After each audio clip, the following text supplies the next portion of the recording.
In earlier days, the extinction of any species depends totally on the nature. It was the total decision of the nature. But nowadays, it is the decision of the most intelligent species that can wipe out the rest of the species one by one in this world.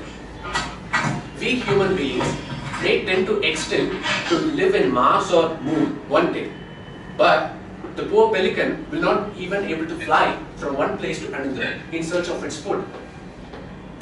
Yes, Toastmaster, I'm gonna explain you about the worst petroleum disaster that ever happened in the history of mankind at Gulf of Mexico and the inferences that we can take out of that event. At 66 kilometers away from Louisiana seashore, there was an oil well called McAdoo oil well. On 20th April 2010, BP in the sense British Petroleum Engineers started drilling looking for an oil at exploratory well. Their quest for oil was not satisfied, hence they went to a level which is 5,000 meters below the sea level, where a high pressure methane gas got evolved along with the oil and created an explosion. The oil well, after getting burned for 3 days, it got sank with an open mouth of 1,500 meters and splitting out thousands of barrels of oil into the sea. Initially, it was very difficult to predict the rate of oil pollution that was happening, and hence different agencies came forward to come up with the data, authentic data, how much oil is getting dispensed into the sea every day. First, British Petroleum came forward and said 1,000 barrels of oil is getting dispensed into sea every day. And then Oceanic Administration of US came forward and said 5,000 barrels of oil is getting dispensed into the sea every day. But as per the latest calculation on June 15, 2010, it has been discovered that 60,000 barrels of oil is getting puked out from the oil well every day. I know that we are more comfortable with liters, so let me make it more appropriate. 1 barrel is equivalent to 160 liters of oil.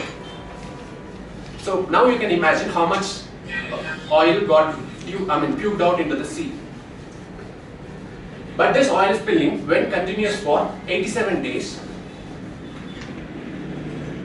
The government had tried several sophisticated methods to get the control over the spilling.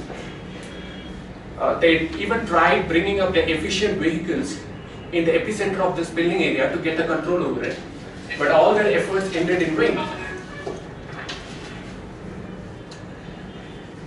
I hope you are aware of a map of Bangalore. From Yelahanka to Electronic City and from Magadha City to Whitefield, which has an area of 750 square kilometers. But the oil spilling that I have been specifying has already covered 10,000 square kilometers, which is equivalent to 13 Indian cities like Bangalore getting submerged into oil. Moreover, 400 kilometers of coastal seashores have been banned from fishing, swimming or any other human activity. Experts have suggested that 40% of gush that is coming out of oil well is methane gas which got dissolved in the oil. This created a huge environmental impact. More than 15,000 species, aquatic species, got injured and dead. Out of those aquatic animals, pelican and endangered turtles are the famous ones. And many of those animals have been found dead in the seashores, and many people, including more than 12,000 people, have taken part in the cleanup activity. It's pathetic that the animals, innocent animals, have to be the prey for the greed of human beings.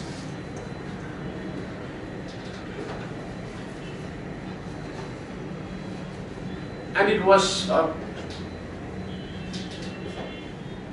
and this is what the incident I would like to narrate.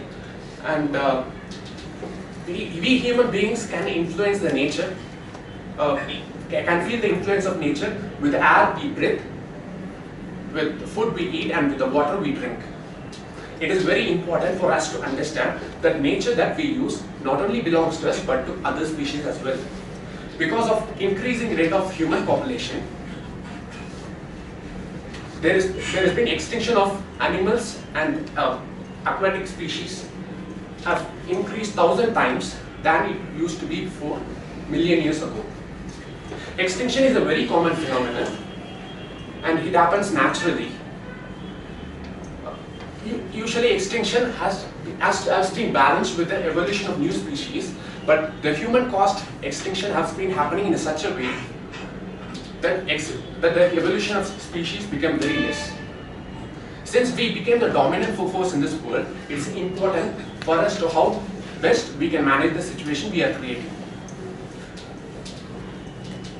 With a great awareness of the ecological principles and applying those principles in our environment, humans can reassure that suitable environments can be afforded to the generation that follows. So last but not least, I would like to invite you all to participate in the environmental orientation program and save our green planet. Thank you, Toastmasters, for giving me the opportunity. Back to you.